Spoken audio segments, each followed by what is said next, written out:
You're watching Adam the Bull on the BetRivers Network.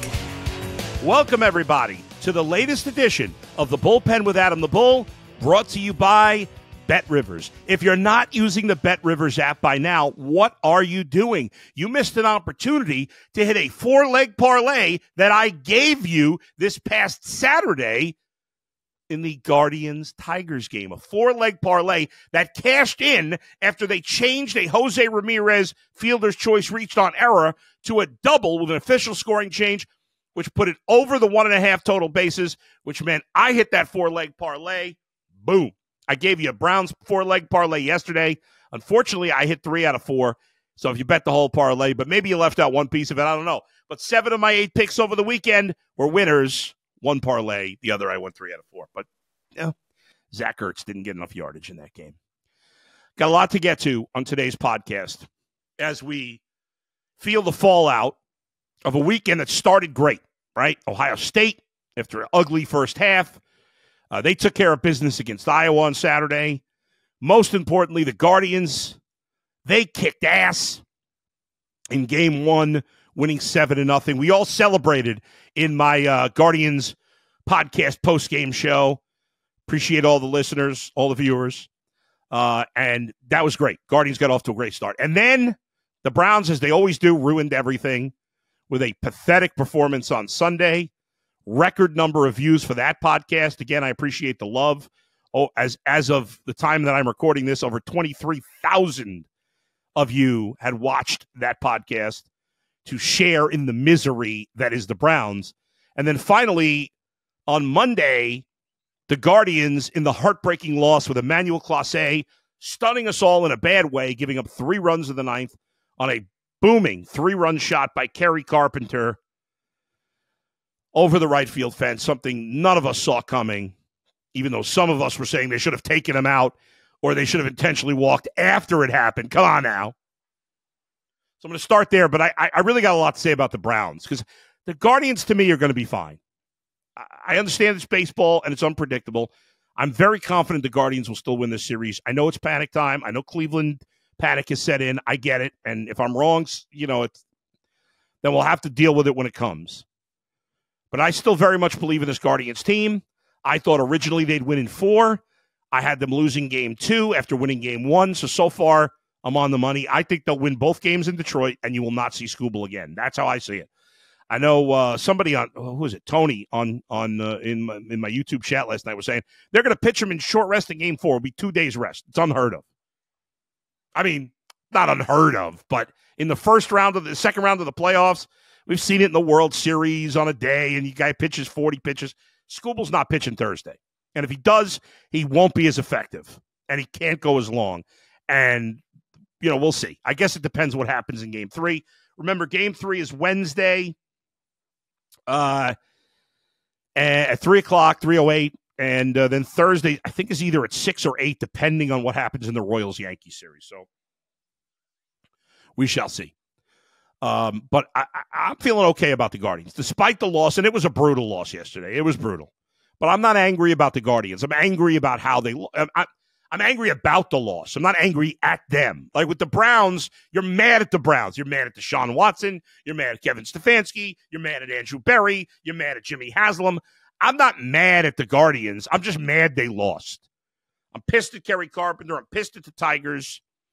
And it sucks. But I really want to talk more about this Brown situation because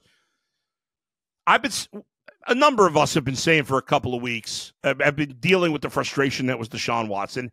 And, I thought he played a decent game against the Raiders. And I gave him credit for that, playing a decent game.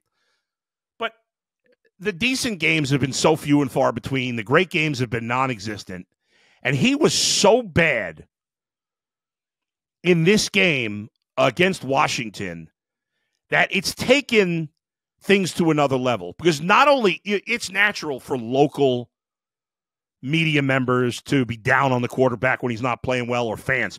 But it's gone to another level where Sunday, when I did my post-game show reacting to the Browns loss, I was saying Deshaun Watson should be benched, and I don't even care if they cut him, frankly. I said cut him at the end of the season, but if they cut him today, I'd be thrilled. I'm done with him. I've made that point.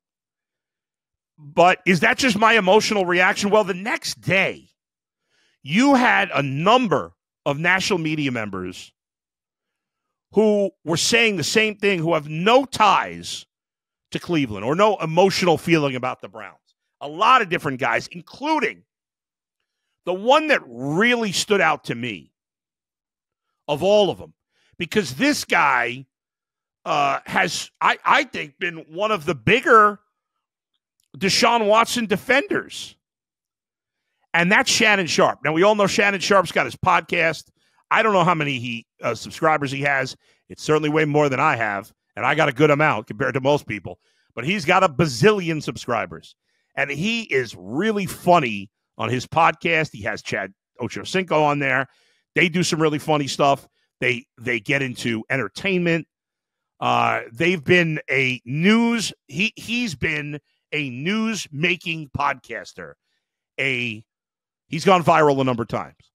And he has often defended Deshaun Watson when many of us have not.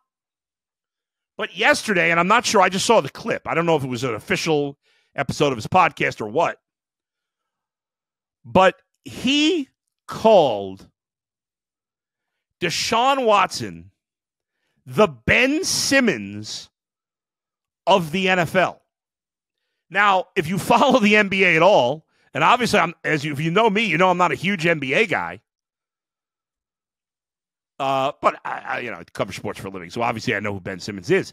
But like, if you're even a casual basketball fan, you know Ben Simmons, you know his story, you know what has happened to this guy, who won a Rookie of the Year, was in as recently as 4 years ago, finished 12th in the MVP and second for Defensive Player of the Year. Then he had to hold out in the back injury. He went to Brooklyn, where he's been an utter disaster. This is a guy who was a really good player. He missed the whole year, went to a new place, and he completely has gone off the radar. He's just a terrible player. He barely plays, and when he does, he doesn't play well. If you call Shannon Sharp calls Deshaun Watson the Ben Simmons of the NFL, I don't know that you can give him a bigger insult than that. And again, Shannon Sharp has been one of the biggest defenders of Deshaun Watson. He has nobody left. I'm sure. I don't even know if he has Xavier P left. Xavier P, I know you're watching. Does he have you still? I know Quincy Carrier, who is a big Deshaun defender. Quincy's got a huge podcast. He says he's washed. My man G. Bush, huge Watson defender. He's done with him. My man Earl the Pearl, huge Watson defender. He's done with him. I think it might be Xavier P on Twitter. It might be the only one left. Or what's his name? Was it Leon McFadden? Who's his Deshaun Watson? People thought it was a burner account on Twitter. I can't remember the name. Burner account. I'm going to look it up real quick. Did Deshaun Watson? Oh, Leroy Bickerstaff, right. Who I know he still has Leroy Bickerstaff in the corner. And let me tell you this. I know that there are players on the Browns who are done. Forget media. Forget fans. There are players on the Browns who are done with Deshaun Watson. And it's not that the other players get a pass. I saw a lot of tweets on Monday from people saying, hey, Bull, I know Deshaun's been bad, but nobody could play well behind this offensive line. And you know what I say to that? Bullshit. That's bullshit. Would Patrick Mahomes or Joe Burrow or who's playing well this year? Kirk Cousins, Sam Darnold, Baker Mayfield. Would those guys play as well as they're playing? Although Patrick Mahomes hasn't really been playing that great overall. Would those guys be able to play as well if they had the Browns offensive line versus the offensive line they currently have? they wouldn't be quite as good, but they'd still be good. And by the way, I mentioned Baker Mayfield in there because he's playing well. And he is a better quarterback than Deshaun Watson. I never thought I'd say that. If you would have told me at the time of the trade that 3 years, was it 3 years ago? Was it been that long? Yeah. 2.5 years. If you would have told me at the time of the trade that 2.5 years later, I would be doing this podcast and I would say with a straight face and not being like a wise ass trying to trigger the Baker bros, that I would seriously be saying that Baker Mayfield is a better quarterback than Deshaun Watson, and there's not even a debate. There's no argument whatsoever. If you would have told me I was saying that, I couldn't. There was no way I could have possibly believed you. If I had, the day that the Browns traded for Deshaun Watson, and I had fallen into a coma, and I had woken up on this very day, and I sat down with all my guys, right? Mikey McNuggets and Dustin Fox and Tyvis and G. Bush, Jason and Earl and all the guys, right? And they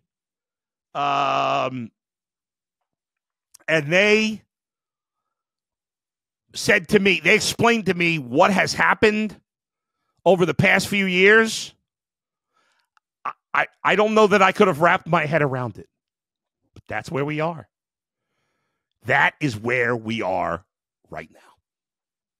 It's hard to believe.